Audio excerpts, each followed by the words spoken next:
My name is Zeck, and I think you're also interested maybe how a career can look like in the UN or in UNICEF. So just to give you a brief, I think I'm a rare species in UNICEF. I'm an OBGYN, and I worked 10 years clinically and decided quite late in my career to jump into UNICEF and to the UN. So, you know, many of my colleagues, they started as JPOs or as a volunteer, very young, and then they proceeded. So I stopped clinically working in 2011. I worked for Duke University as an associate professor.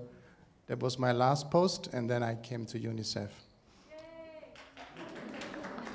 Very good.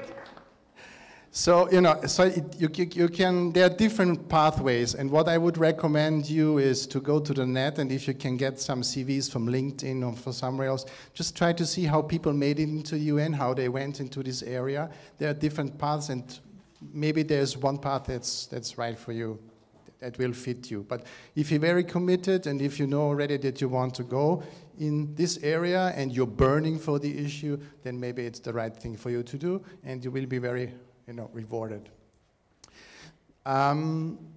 We have, as Chanel was saying, we have different programs in UNICEF. We have health, nutrition, water, sanitation, education, child protection. And I will talk about the health bit. So as an OBGYN, it's quite logical that I should work in the health section. And the health section has different subunits, and you can see there's a big immunization and polio unit. Polio is almost, it's before eradication. So polio will be very soon a smaller section. Immunization is still very big. Then this is the unit I'm heading, maternal, newborn, adolescent health. As in OBGYN, makes sense, hopefully. Child health, health system strengthening. Then we have a research unit and health emergencies. And as you know, someone in the audience asked before about the collaboration among UN agencies. There's more and more need to collaborate because we have the UN reform, and if you are going to work for the UN, you will be very much affected by this reform. It has been in the pipeline since 10 years, I think, but the current Secretary General is very serious about it, and you might also have heard that the US President is very serious about it. In the last General Assembly, he emphasized several times that we need the UN reform. And I think it's also needed because in the past we have not been working together, as Chanel was saying some years ago, maybe even working against each other, and that's not the way to go. So, UNICEF in health is certainly working closely with UNFPA, I would say, of course with WHO, they're here, World Food Program, the more health-related ones. But of course there are many more, it depends on the program where you collaborate. Next, I want to show you a 4-minute video about middle-income, low-income, high-income countries. I think it's quite interesting, so let's have a look at the video and then discuss further.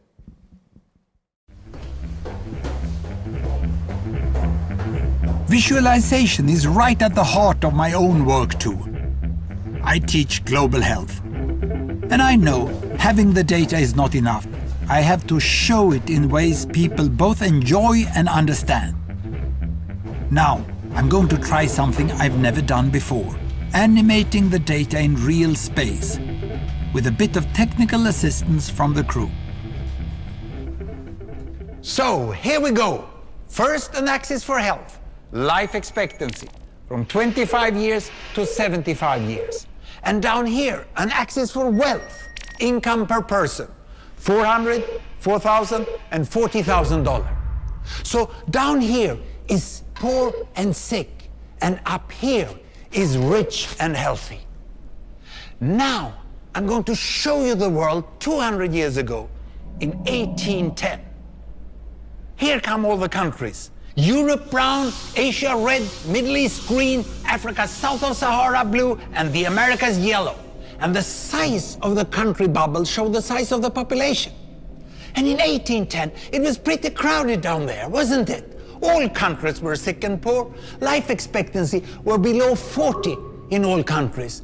And only UK and the Netherlands were slightly better off, but not much. And now, why start the world? The Industrial Revolution makes countries in Europe and elsewhere move away from the rest. But the colonized countries in Asia and Africa, they are stuck down there. And eventually, the Western countries get healthier and healthier. And now we slow down to show the impact of the First World War and the Spanish flu epidemic. What a catastrophe! And now I speed up through the 1920s and the 1930s. And in spite of the Great Depression, Western countries forge on towards greater wealth and health. Japan and some others try to follow, but most countries stay down here. Now, after the tragedies of the Second World War, we stop a bit to look at the world in 1948. 1948 was a great year. The war was over, Sweden topped the medal table at the Winter Olympics, and I was born. But the differences between the countries of the world was wider than ever. United States was in the front, Japan was catching up. Brazil was way behind, Iran was getting a little richer from oil, but still had short lives. And the Asian giants, China, India, Pakistan, Bangladesh and Indonesia, they were still poor and sick down here. But look what is about to happen. Here we go again. In my lifetime, former colonies gained independence, and then finally they started to get healthier and healthier and healthier. And in the 1970s, then countries in Asia and Latin America started to catch up with the Western countries. They became the emerging economies. Some in Africa follows. Some Africans were stuck in civil war and others hit by HIV. And now we can see the world today in the most up-to-date statistics. Most people today live in the middle, but there are huge differences at the same time between the best of countries and the worst of countries. And there are also huge inequalities within countries. These bubbles show country averages, but I can split them.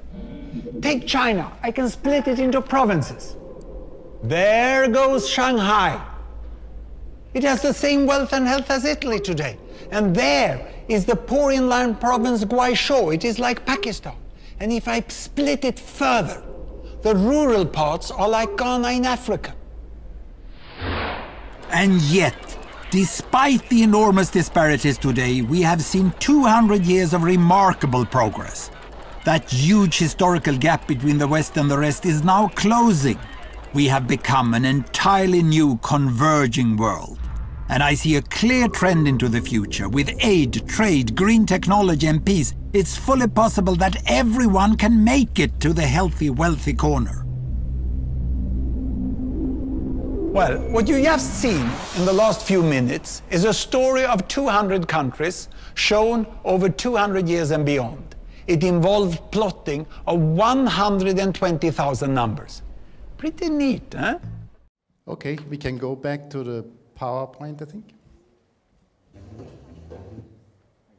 So why did I show you that? I think, you know, when you start going into the UN, you will be confronted with this situation, that we have more and more countries rising up to middle income, and we have less countries who are low income. And middle income, low income means we look at them by GDP.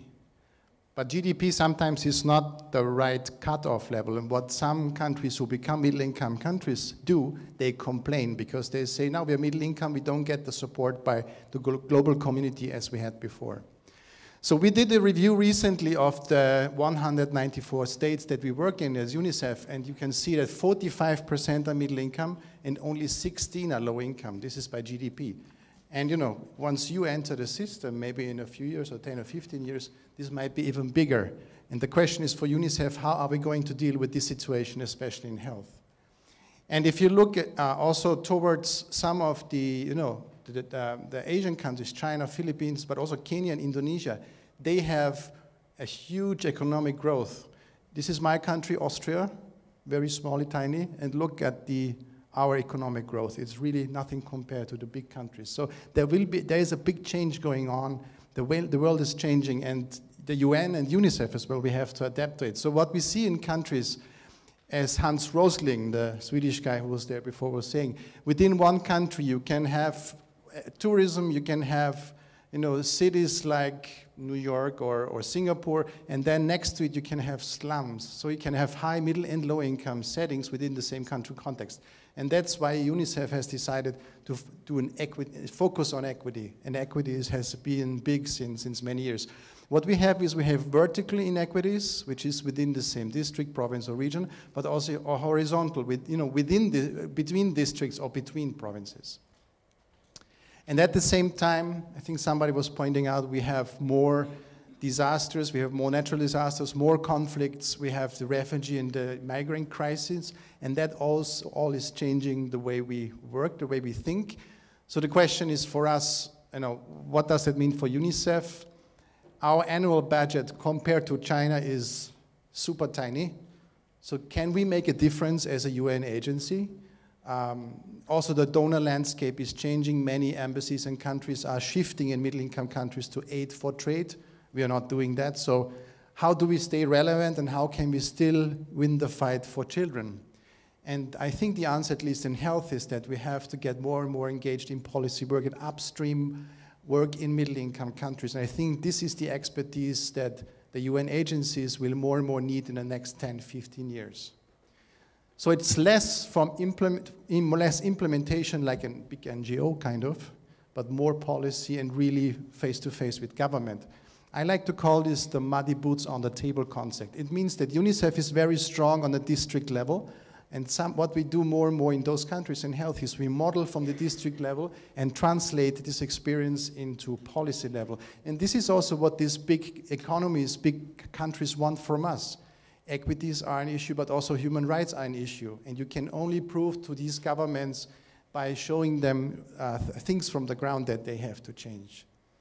And as a next step, I wanted to talk a little bit about emergency situations, because there was also an interest around that before, and give the example of newborn health, because we are developing a guideline on newborn health in emergencies, and just to show you how something like that is being developed. Globally, we have 2.7 million babies who died during the first month of life. We have 2.6 million babies that are stillborn, and we have a lot, or half, who have no medical support when they're born. And the main causes for these neonatal deaths are prematurity, severe infection, and interpartum-related events. And that means that in an emergency, the whole situation is even triggered. And it's quite interesting. It's statistically more dangerous to be a woman or a child in DRC compared to being a soldier. Or women and children are 14 times more likely to die than men in humanitarian crisis. So there's certainly something to do. And also we have more and more conflict coming up. We have more refugees, internally displaced persons, much more than we have seen in the last 15 years. And as it was mentioned before, climate change is becoming more and more important. Here I have a chart where you see the temperature rise globally, and that means we have the warmest 30-year period behind us, and it might become even warmer, which means that we have global warming is a fact, we know that, but it means also that we have rising sea levels, and there's already discussions for some nations to disappear, those who have islands. This will cause migration, this might cause new conflicts. So on the one side you have more and more middle-income countries, on the other side you have countries disappearing, and you have conflicts and migration. How are we going to deal with this in the coming years? So newborns, for us in health at least, they play a very important role in humanitarian settings.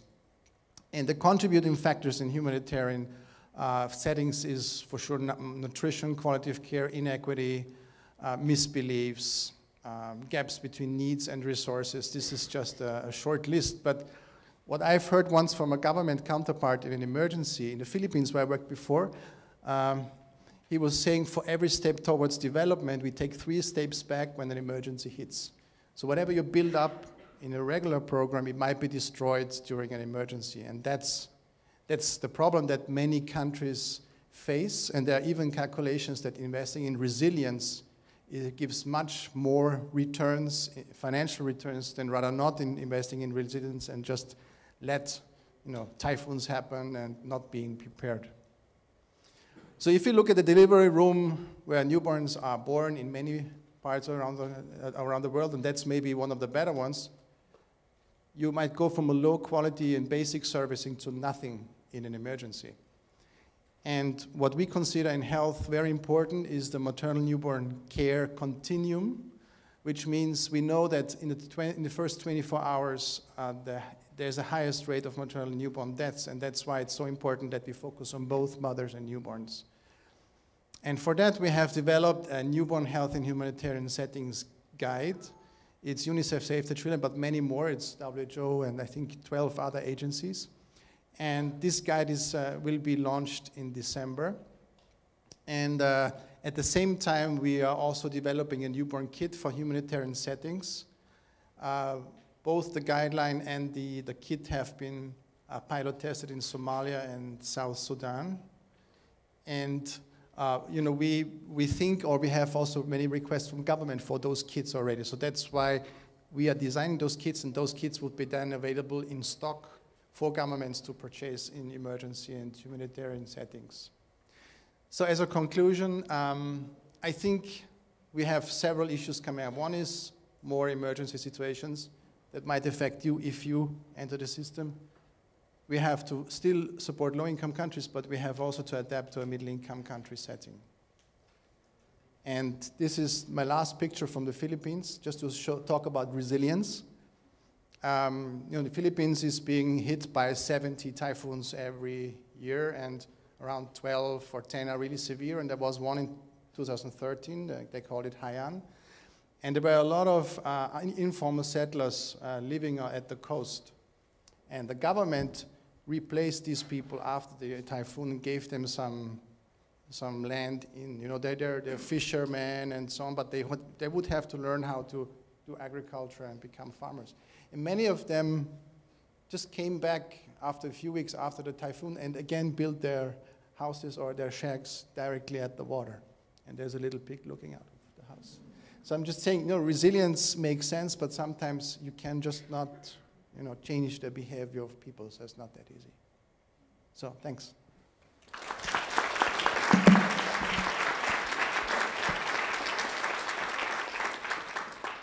So, are there any questions for our colleague,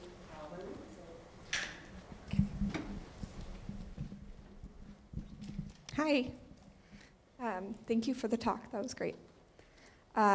In classes, we talk a lot about the humanitarian and developmental divide, and we also, in those discussions, we've been talking a lot about where neutrality fits into that.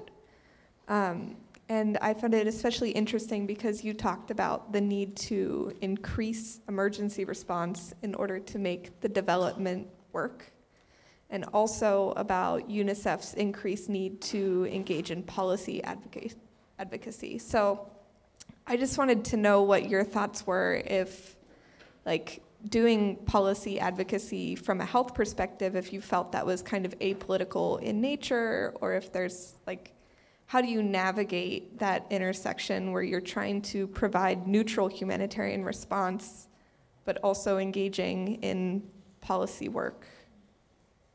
Thanks. From my experience, at least, I think the resilience bit is the easiest window to get into policies. But it depends. Conflict is, I think, different to natural disasters. If you have a country with subsequent natural disasters and they're coming every year, then you can try to influence resilience policy pieces that can help to mitigate. So that there is easier. In conflicts and fragile situations, you're constantly in limbo. What we face as an organization, and other organizations as well, is that emergency funding that you receive from donors is very short. So it's a certain time frame. You get a lot of money within the first 3 years, and then this diminishes, which means you're employing people, but then you have to discontinue their contracts. There's a disruption. And then if everything goes well, you go back to development, but then your team starts shrinking. So personally, what I think is we have to take more advantage and opportunities from the emergency situation, and as you said, influence policies at the same time, but that's really possible outside of conflict situations. Hi, thank you. I'm Megan. So recently, mental health and psychosocial support has received increased attention, especially in emergency settings. I worked at a UN agency before going to school, and noticed that it was pretty horrendous for staff care. I was wondering what UNICEF offers as far as mental health care, especially in emergency settings. And this was a comment or a question? What do you offer? What we offer. Okay.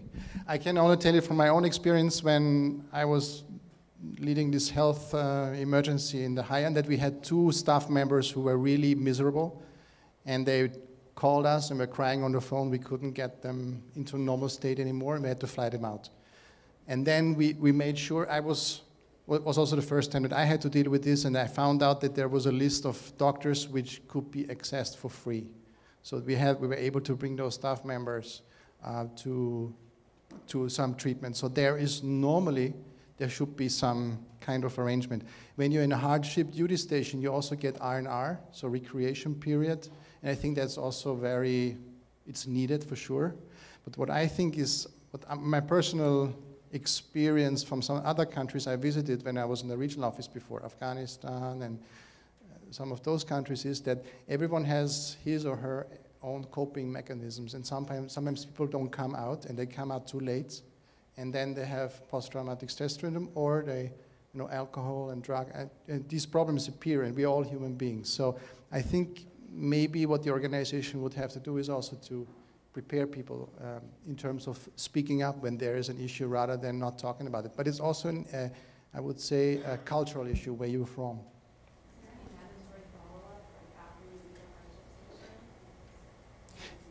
There is a debriefing, actually, yes, and there are normally questions, and HR would normally take care. I mean, the HR, as far as I know, the HR section in those countries or settings are very much aware of these issues normally. Actually, that's a really good question.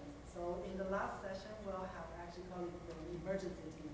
So if you have more questions related to the hardship duty station, you'll have the opportunity to ask specific questions to our colleagues. Thank you for your question. One question over there. Hi, my name is Caroline, and I'm a recent graduate from the Fletcher School. I was just wondering, as a career changer hoping to enter into the UN, and it's something that you did, what advice do you have for people that would like to switch careers into the UN, and what made you decide to go from clinical work into this particular field? I ask that question myself sometimes. So just to give my brief story. So I started medicine, I've graduated 2000 in Austria. And I always had I was always interested to go out and do something else. And then I started my career, I started OBGYN training. And I asked my boss whether I can go for 1 year to Australia. I did some research there. My aim was then to become a researcher and then a full professor at some time. And then I got more interested. We did a lot of diabetes studies with Aboriginals in Australia, and that's how I got interested actually more and more in this topic. And then I decided to do 1 year of training in Tanzania. And my surgical skills increased dramatically. When I came back to Austria, my boss was so happy because I was able to operate any complication. Because in a setting like Tanzania, your surgical skills, the colleagues there are amazing in terms of surgery and also my medical treatment. And that's where I thought this is my thing. So I thought I went back, and then I got engaged with Duke and with other organizations when I finished and became associate professor with various organizations. What happened then is I published something on adolescent mothers in Austria and compared it with Tanzania, and this is where WHO got interested in me, and they called me and asked me whether I want to do a consultancy for them. And I was very much interested, but I had no experience, so I don't know how my performance was there, really. But I tried my best, and then they sent me to a course to Moscow, WHO, and then I got into this whole thing, and then I discontinued my clinical work because I just saw that there are more and more opportunities. And then I just started applying. It took some time, at least 4 months, and then I entered UNICEF. I think I'm an exception. My plan was never to work for the UN because my wife is a midwife, and our plan was to have a nice practice in Austria. My wife with my midwife, I'm an OBGYN. And my mother is still not very happy with the situation because she said, please come back and have your practice, whatever. But I'm very glad that I made this move because I think it's a very rewarding job. What I would advise you, but I think other colleagues might have other advice or other tips. If you know that you want to do something in life, focus, focus, focus from the start. If you focus, you will achieve that goal for sure. If you're very committed, people will feel that you're committed, that you have the drive, that you're burning inside for a certain issue, and you will get it. What I would also recommend you, if you have the opportunity for postgraduate masters, do it at a very good university. And it has to do with the name, but it also has to do with your network that you establish already during those courses with your professors, but also within the course. And if I see someone in a CV with a very good university, it also shows me that that person really made an effort to get in. It means that that person has a certain drive. So also consider, where you do your courses. And then, there are always opportunities. UNICEF has this excellent, this NETI. You have internships where you can apply. With WHO, it's a little bit different. In WHO, it's sometimes helpful if you also connected with your Ministry of Health, because they organize very often internships in WHO and through embassies as well. But as I'm saying, good education is important, and you need that drive. And at least I can see that sometimes when someone enters my room and you talk a few sentences, you can already feel that there is a drive behind that person. That's what we need in UNICEF. I think this is what drives the organization and also makes us so strong. Hi, thank you so much for your talk. It's a privilege to be here. I just wanted to ask you more about how UNICEF defines resilience, and if you can give some examples of where UNICEF is involved in resilience efforts in regards to the growing concern of climate change. Yeah. So resilience became a rather big topic a few years ago. At least I know that there were several efforts to push this agenda, and I was even part of a global meeting as well that was organized by UNICEF. I can give you the example from Philippines, because we presented it at that meeting, where after the typhoon, we informed a set of 12 policies around resilience in health. There was a handbook, that was all that the government had on resilience, but we developed it into a policy that was then implemented, and including health insurance. And I think that's the interesting bit, that UNICEF, in health is getting more into universal health care and health insurance, and resilience is part of it. Also, governments realizing that they have to work more on resilience in terms of health. But Philippines is different because it's a middle-income country. It's a very different game in conflict areas or Horn of Africa and so on. And I'm sure you can ask that question to the colleague who will come this afternoon for emergencies.